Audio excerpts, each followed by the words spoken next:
Kita jangan terkejut. Hakikat hujung Buddha Maitreya bila dia cerita dalam 3 kitab dia ni, sifat-sifat kelahiran dia, bagaimana dia hidup, Buddha Maitreya lebih menjurus kepada siapa? Nabi Muhammad sallallahu alaihi wasallam. Seorang Cina, nama dia Ahling. Ahling ni tak ada kena mengena dengan Ahling zaman Sajjah Hasan dulu. Zaman Sajjah Hasan dulu pun Ahling juga, hak ni bukan. Jadi Cina Ahling ni dia duduk di Relau tu. Kerja dia mekanik motor. Jadi kalau saya pi tukar minyak enjin ke, pi apa, orang Kelantan kata terik rata, nak kata apa bahasa sini terik rata ni. Rantai kita tu kendok, dia bagi tegang rantai tu kan, saya duduk sembang lah dengan dia. Kan banyak depa ada patung-patung Buddha tu. Saya duduk cerita pasal agama lah dengan dia, duduk cerita. Lepas tu saya duduk cakap banyak dengan dia, dia kata, "Oh, hang banyak tahu ah. Nanti apa-apa aku tanya dengan hang." Jadi ni dia tanya sungguh. Dia duduk dalam keadaan tu dekat setahun dah. Bila saya pi saja pasal motor, mesti cerita pasal agama Buddha dengan dia. Jadi ni dia duduk tanya. Dia duduk tanya roda apa ni? Roda Dharma, Triratna, Pancasila. Jadi dia tanya soalan pertama tentang roda Dharma. Tahu tak roda? Lambang yang macam bendera India kat tengah tu. Dari India kan lambang roda tu. Jadi dalam agama Buddha pun dia ada. Dia panggil putaran roda Dharma. Macam ni. Sebelum tu, nama sebenar Buddha ni ialah Siddhartha Gautama Buddha. Nama betul dia tu, Siddhartha Gautama Buddha. Bapa dia ialah Sri Raja Baginda Raja Sudodana. Nama bapa dia Sudodana dari suku kaum Sakya dia ni. Mak dia Sri Ratu Maha Dewi Maya. Baik. Bila dua orang ni berkahwin, maka lahirlah Siddhartha Gautama Buddha Taman Lumbini. Bila anak ni lahir, 7 hari lepas dia lahir ni, mak dia meninggal. Mak dia, Ratu Maha Sri Dewi Maya tadi meninggal. Bila mak dia meninggal, bapak dia lah yang jaga. Bapak dia ni ada seorang bibik. Bibik ni nama dia Maha Pajapati. Jadi kemudian bila mak meninggal, bapak dia ni kahwin dengan bibik tadi. Iaitu Maha Pajapati tadi duk jaga. Bila sampai tempoh tertentu, biasalah raja dia akan panggil ketua-ketua sami dia ni tengok tilik nasib masa depan anak ni. Jadi ada seorang sami yang cukup terkenal masa tu. Sami ni seingat saya nama dia Asita Kaladewala nama dia. Sami ni, Asita Kaladewala ni, dia mari dia kata satu masa nasib anak ni dia akan jadi baginda maharaja. Masuk baginda maharaja ialah raja segala raja, tuan segala tuan. Dan itulah nasib yang terjadi kepada Gautama Buddha. Dengar ringkas cerita, bila dia memilih jalan ni, dia sampai di satu tempat dalam sebuah taman disebut Taman Rosa. Inilah kali pertama dia menyampaikan khutbah. Dalam agama Buddha disebut khutbah Benares. Khutbah Benares ni, depan dia tu ada kumpulan-kumpulan arahat. Tahu arahat? Arahat ni kalau kita baca Quran, kalau pengikut-pengikut Nabi Isa dia sebut Al-Hawariyun. Kalau nisbah bagi agama Buddha, Al-Hawariyun itu ialah arahat-arahat, pengikut-pengikut pendamping setia kepada Buddha. Jadi dia menyampaikan khutbah Benares pertama. Khutbah inilah yang disebut putaran roda Dharma. Bila kita tengok roda tu dia ada hak bulat besar. Sebelum sampai kepada pusat dan paksi roda dia ada kekisi. Kalau kereta ini kita panggil rim dia tu. Gigi-gigi tu, lidi-lidi rim tu. Jadi kekisi bagi roda putaran roda Dharma tadi ada berapa? 8 inilah disebut 8 jalan kebenaran, 8 jalan pencerahan.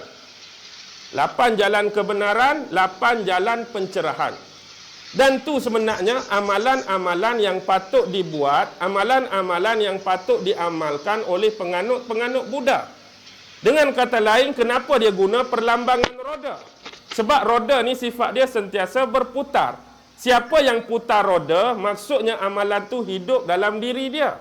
Siapa yang tak putar roda seolah-olah macam dia tak beramal dengan apa yang dijadikan asas kepada 8 pelajaran tu. Jadi kalau dia tu nak betul-betul mengamalkan ajaran dia, 8 benda tu sentiasa berputar. Maksudnya mengamalkan 8 benda ni. Bila roda tu berpusing kuat, akhirnya kita nampak lagi tak bilah tu. Mula-mula nampak dia bergerak perlahan bilah tu. Tapi bila laju zoom, kita akan nampak apa? Paksi hak tengah tu. Itulah tahap capaian yang mereka nak. Inilah dalam agama Buddha disebut nirwana. Bukan nirwana Kurt Cobain tu tak.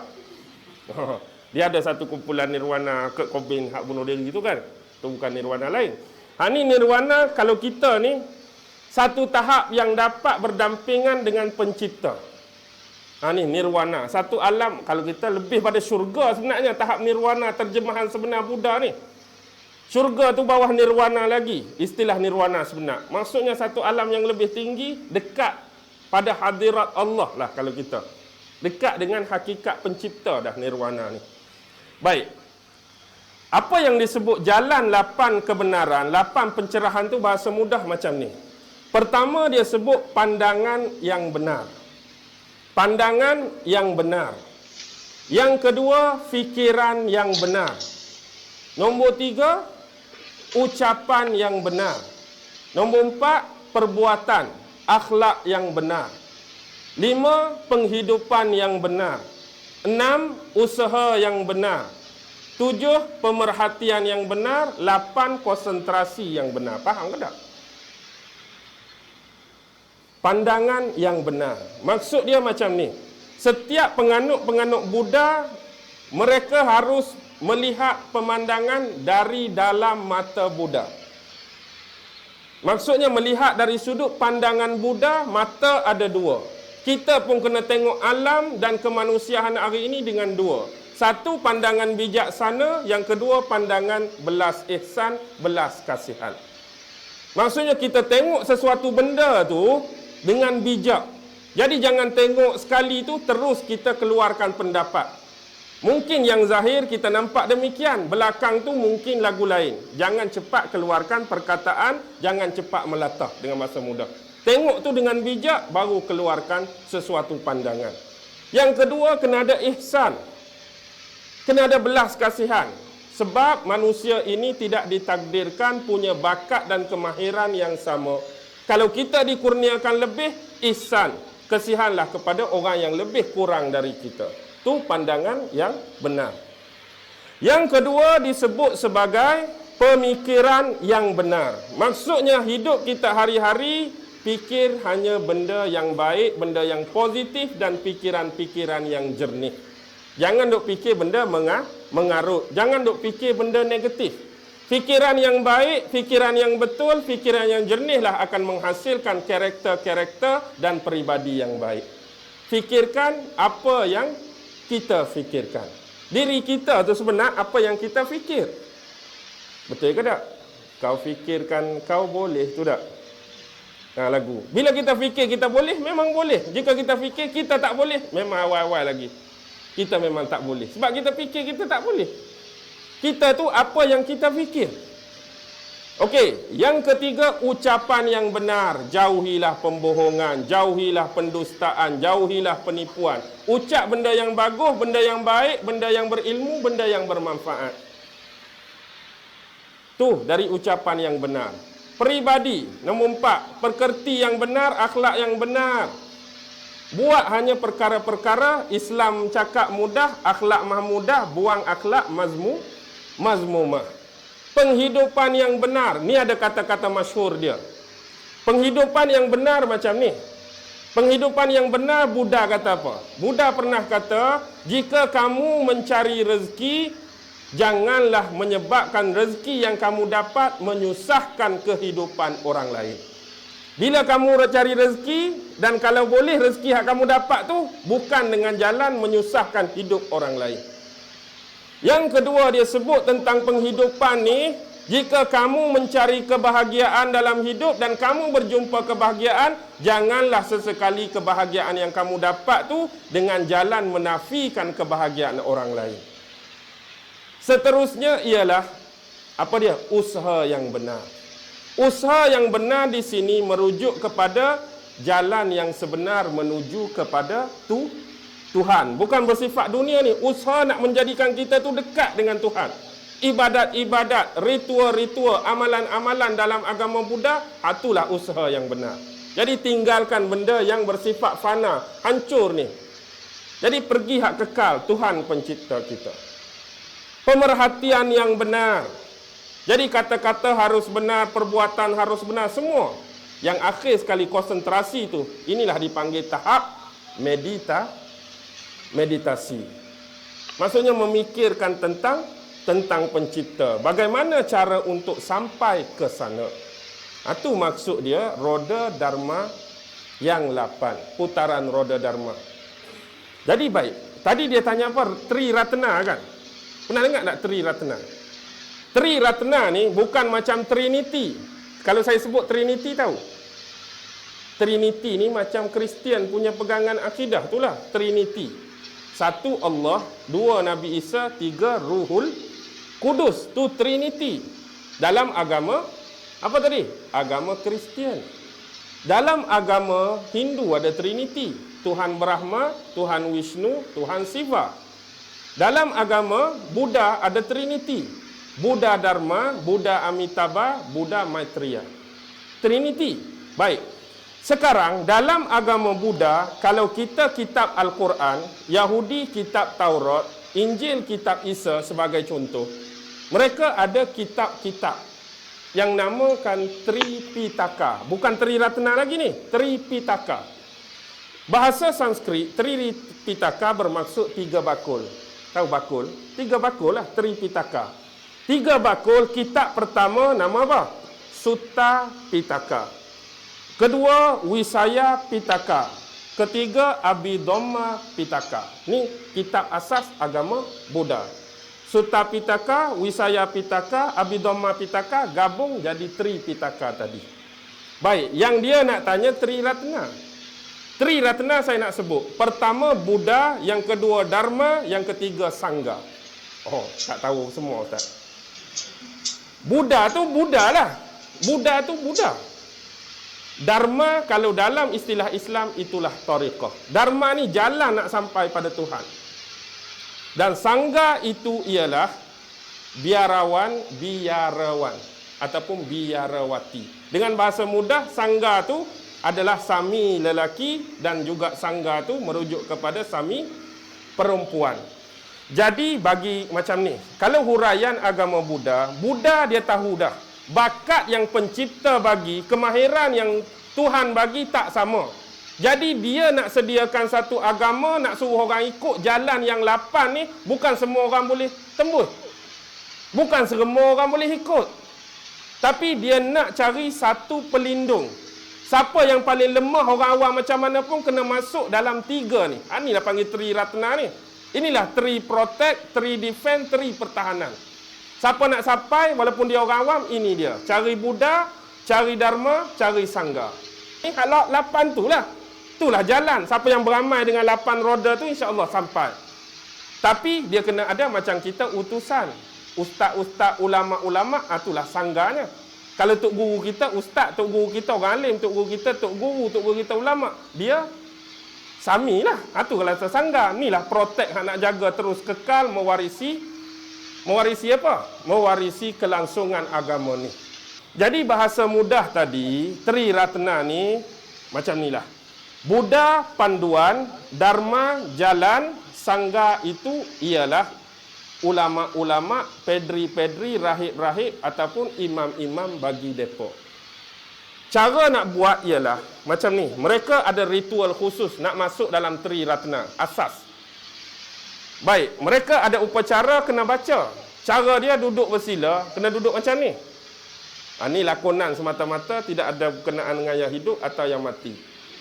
Jadi kena duduk macam ni, mereka kena ucap ini depan bihu. Bihu ni wali mursyid lah kalau tarikat kita. Kalau yang perempuan dia panggil bihuni. Bihuni hak perempuan, jantan bihu. Kalau tahap sangga tu umum macam ustaz mana-mana, tapi tahap bihu ni wali mursyid. Wali mursyid nak bagi dharma ni jalan.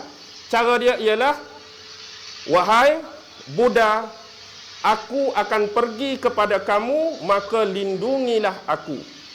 Wahai Dharma, aku akan pergi kepada kamu, maka lindungilah aku. Wahai Sangga, aku akan pergi kepada kamu, maka lindungilah aku. Maksudnya dia masuklah dalam tu di bawah bimbingan wali-wali mursyid tadi. Jadi dia duduk dalam mana? Dalam Tariqah Dharma. Tariqah Dharma tu 8 tu lah. Bimbingan daripada ustaz dia, wali dia, amal 8 tu, insya-Allah sampai dia pada tahap pencerahan yang Buddha sampai. Tapi bukan Buddha Dharma, bukan Buddha Maitreya, Buddha hak tengah, Buddha Amitabha. Dan Buddha Amitabha ni tak ada berkenaan dengan Amitabh Bachchan. Amitabha saja. Buddha Maitreya tu tahu tak siapa? Kalau saya cerita jangan terkejut. Hakikat hujung Buddha Maitreya bila dia cerita dalam 3 kitab dia ni, sifat-sifat kelahiran dia, bagaimana dia hidup, Buddha Maitreya lebih menjurus kepada siapa? Nabi Muhammad sallallahu alaihi wasallam. Sifat-sifat Buddha Maitreya sebiji dengan kisah Nabi Muhammad. Sebenarnya agama-agama yang terasing ni terhasil daripada kitab-kitab lama, daripada ajaran nabi-nabi yang dah jauh, akhirnya diselewengkan oleh jin, iblis dan setan. Jadi hak asal itu masih banyak lagi kesamaan juga macam Hindu. Tengok Kalki Avatar. Depa duk tunggu Kalki Avatar muncul hujung zaman. Padahal Nabi dah Kalki Avatar tu. Dan tak ada kena-mengena dengan filem Avatar hak orang warna biru tu. Tu Kalki Avatar. Kalau Buddha Maitreya tu. Buddha Maitreya itulah Nabi Muhammad. Cuba baca, cuba kaji, insya-Allah anda akan bertemu dengan segala sifat dia tunjuk sebiji. Ada tak Buddha duduk padang pasir? Ada tak Buddha duduk padang pasir? Pernah tengok tak orang Buddha duduk padang pasir? Tapi dalam tu sifat Buddha akhir zaman, Buddha Maitreya dia duduk padang pasir. Anak yatim. Waktu dia kecil dah kematian ibu dan bapa. Duduk di bumi yang panas, bumi yang gersang. Akan membawa satu pencerahan dan cahaya baru. Akan ditentang oleh kaum dia sendiri. Tapi tak ada lagi cerita Buddha-Buddha hebat macam tu. Kecuali hanya mirip kepada kisah Nabi Muhammad. Jangan terkejut. Sebenarnya banyak kitab-kitab agama lain yang sebenarnya tersisip kisah Nabi-Nabi dan Rasul. Kisah Nabi-Nabi dan Rasul banyak. Tapi kita perlu buat analisa dan kajian. Okey, abaikan Pancasila. Pancasila betul lah abang kata tu Indonesia. Satu rukun negara. Pancasila dalam nisbah agama Buddha ialah pengakuan untuk tidak melakukan 5 perkara yang terkutuk. Pertama ialah jangan membunuh. Yang kedua, jangan mencuri. Yang ketiga, jangan berzina. Yang keempat, jangan berbohong. Yang kelima, jangan minum arak atau minum minuman keras atau memabukkan. Itu Pancasila dalam agama Buddha. Sebab tu dia kena ada ritual depan biku juga. Kena duduk macam tadi. Aku bertekad melatih diri, menghindar diri daripada membunuh semua makhluk-makhluk yang hidup dan bernyawa. Hak macam nombor 1, jangan membunuh. Aku bertekad iaitu melatih diri, menghalang diri daripada mengambil hak dan barang yang tidak diberi. Maksud faham tak? Barang yang tidak diberi ialah jangan mencuri. Nombor 3, aku bertekad melatih diri, menghindar diri daripada melakukan asusila. Asusila tu berzina. Dapat dah malam ni asusila. Kalau acu sila, dia suruh bersila. Ni asusila. Yang nombor 4, aku bertekad melatih diri, menghindar diri daripada melakukan pembohongan, penipuan dan pendustaan. Jangan cakap bohong. Dan yang terakhir, aku bertekad melatih diri, menghindar diri daripada meminum minuman keras, arak dan memabuk. Tapi ramai tak orang Buddha minum arak ini? Tu nak cakap tu macam kita lah. Allah suruh semayang, tak semayang. Ini Allah, Tuhan dia kata larang minum arak, dia minum arak juga. Jadi jangan pelik lah. Semua agama ada yang taat, semua agama ada yang ingkar ataupun asi, iaitu tidak mengikut perintah agama masing-masing. Jadi sekurang-kurang malam ni dapatlah ilmu dah. Agama Buddha walaupun dari sudut putaran roda Dharma, Tri Ratna dan Pancasila. Banyak lagi kalau nak cerita.